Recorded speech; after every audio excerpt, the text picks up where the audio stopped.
Good afternoon and Jai Hind student. Welcome again. Now today we discuss class 10 chapter 2 federalism. In this chapter we discuss some important question of this chapter. Your first question, how has federalism succeeded in India and what policies adopted by India have ensured this success? ये question आपका 2012 में आ चुका है. It's very important question. 2012-2015. A federalism is a country in which the powers are divided between the union and its constituents. In India is an example of holding together federation, where the country decide to create constituent units, thereby dividing the power and duties between the center and the state. Firstly, the following are the 5 provisions that make India a full-fledged federation. First, 2 or more level governments. We have federal system where the constitution has more than 2 tiers of the government, the union government and the state government. Now, at the local government. This implies that there are more than 2 levels of government administration among which power are divided and duties are given. India में federalism के success होने का firstly reason है यहाँ power का share होना. और power को शेयर कैसे किया गया? पावर को फर्स्टली सेंट्रल और स्टेट में शेयर कर दिया गया. उसके बाद जब लोकल गवर्नमेंट बनी after 73rd and 74 amendment, local government में भी कुछ पावर को शेयर कर दिया गया. And next 3 list. The power are divided between the centre and the state by 3 list: union list, state list and concurrent list. Union list deal with the issues relating the center and the state list deal with the issues relating to the state and the concurrent list deal with the matter of both and center and the state. Union list में जो भी subject related हैं वो subject पे जो भी decision law बनाएगी वो सेंट्रल गवर्नमेंट बनाती है. एंड स्टेट लिस्ट में जो भी सब्जेक्ट रिलेटेड होंगे उस पर जो भी डिसीजन लेगी वो स्टेट गवर्नमेंट लेगी. एंड कंकरेंट लिस्ट में जो भी मैटर होगा, जो भी डिसीजन लेगी वो कौन लेगी? वो सेंटर और स्टेट गवर्नमेंट दोनों लेगी. फॉर एग्जांपल एजुकेशन सिस्टम पे अगर कोई भी लॉ बनाना हो तो दोनों ही गवर्नमेंट ले सकती है. बट अगर ऐसा होता है कि सेंटर और स्टेट गवर्नमेंट में कोई डिस्प्यूट होता है, कोई प्रॉब्लम क्रिएट होती है, तो लॉ कौन बनाएगा? सेंट्रल गवर्नमेंट बनाएगी. Now next, rigid constitution.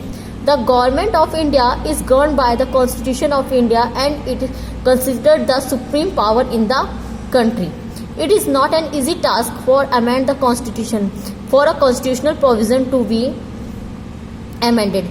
It requires ratification by half of the state legislature, following which the constitution can not be amended. हमारा जो कॉन्स्टिट्यूशन है वो कैसा है? हमारा कॉन्स्टिट्यूशन रिगिड है.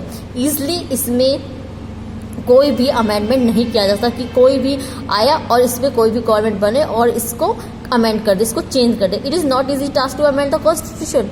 For a constitutional provision to be amended it requires ratification by half of the state legislature, following which the constitution can not be amended. अगर हमारे कॉन्स्टिट्यूशन में कोई भी चेंज करना हो, कोई भी अमेंडमेंट करना हो, उसके लिए स्पेशल मेजोरिटी में वोटिंग होगी, उसी के बाद कोई भी अमेंडमेंट हो सकता है. सो इस रीजन से जो हमारा कॉन्स्टिट्यूशन है वो रिगिड है. And bicameral legislature. India has bicameral legislature which means that the parliament consist of 2 houses, the Lok Sabha and the Rajya Sabha. One represent the country and the other represent in the interest of the constitute states. हमारी India में जो legislature है वो कैसी है? Bicameral है. इस reason से भी यहाँ पे जो फेडरलिज्म है वो सक्सेस है, बिकॉज एक के हाथ में ही सारी पावर नहीं है. लोकसभा जहाँ रिप्रेजेंटेटिव को के यहाँ पे कोई भी डिसीजन लेती है, वहीं राज्यसभा जो कॉन्स्टिट्यूट स्टेट्स है उनको रिप्रेजेंट करती है. Now financial autonomy. The revenue sources of the both centre and state have been clearly defined that ensure financial autonomy to both centre and the states. In layman language, the center and the state have different sources of income, which means they are independent to each other when it comes to revenue. Financial जो एक dependent थी उसमें कोई भी centre state दूसरे पे depend नहीं है, इंडिपेंडेंट है. इसलिए स्टेट के पास अपनी पावर है, वो अपने टैक्स जो होते हैं उनसे वो अपनी इनकम, अपना बजट तैयार कर सकती है. एंड इसी तरह सेंटर के पास भी अपनी खुद की पावर दी गई है। अगर ऐसा कभी होता कि भी स्टेट को अगर नीड होती है फाइनेंशियल हेल्प की तो सेंटर करेगा। Now independent judiciary. Independent judiciary is the essence of federal government. Here courts have been the power to interpret the constitution and the powers of the different levels of government in India.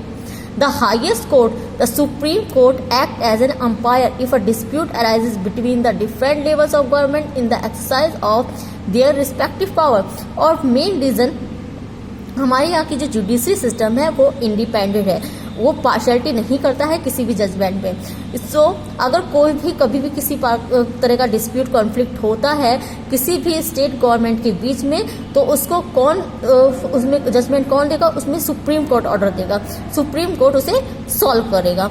Now your next question, the creation of linguistic state was the first and the major test of democratic politics in our country. Justify the statement. ये question आपका 2011 में आया है। The creation of linguistic state was the first and the major test of democratic politics in our country. हमारा India पहले ही religion के name पे divide हो चुकी थी। अब जो इंडिया डिवाइड हो रही थी वो किसी लैंग्वेज बेस पे, लिंग्विस्टिक बेस पे डिवाइड हो रही थी। After 1947 the boundaries of several old state of India were proposed to be changed to ensure the peoples who spoke the same language lived in the same state. It was felt that it would cause administrative constraints also. Some states like Nagaland were not created on the basis of language but because of their distinct culture, ethnicity and geography. 1947 के बाद काफ़ी सारी old state को ऐसा चाहती थी, ऐसा proposal था उनका कि जो भी सेम लैंग्वेज लोग बोलते हैं उनको एक स्टेट में कर दिया जाए, यानी जो भी अदर उनसे लैंग्वेज बोलते हैं उनकी स्टेट को अलग कर दिया जाए। When the demand of the formation of linguistic state rose, some leaders fear that it would again lead to disintegration. लेकिन जब ये डिमांड उठी तो काफ़ी जो हमारे लीडर्स थे लाइक नेहरू जी, उनका ये डर था कि अगर दोबारा से ऐसा होगा तो कहीं ना कहीं फिर से इंडिया डिवाइड हो सकता है। The idea was thus resisted some time fearing and any further tension or conflict within the country. और इस रीज़न से काफ़ी टाइम तक इंडिया में काफ़ी प्रॉब्लम्स हुई, काफ़ी रियॉर्ट्स हुए, दंगे भी हुए और काफ़ी डिस्प्यूट्स और कन्फ्लिक्ट बना रहा। But when the actual creation of state was done on the basis of language, it so proved that the country was more united. This process did away with all fears and tension. लेकिन जब हम तमिलनाडु को देख सकते हैं, जब Tamil Andhra problem create हुई थी, जब उनको लैंग्वेज के बेस पे डिवाइड किया गया तो लेकिन जहाँ जो ये फियर था, जो लीडर्स का डर था, वो पूरी तरह से खत्म हो गया, हमारी इंडिया की यूनिटी बनी रही थी। Thus, the forming of the language policy was a test of Indian Federation and it inspired the confidence in the different language-speaking people that no language will be imposed on them. In a way, language policy has strengthened and the unity and integrity of India. लेकिन जो ये डर था वो पूरी तरह से ख़त्म हो चुका था और कहीं ना कहीं लोगों ने ये दिखा दिया था कि लैंग्वेज कोई भी प्रॉब्लम क्रिएट नहीं कर सकती और इंडिया की यूनिटी वैसे की वैसी ही बनी रहेगी। जो हमारी विभिन्नता में हमारी एकता है वो बनी रहेगी। Now thank you student, in next video we discuss other topic. Thank you very much. जय हिंद।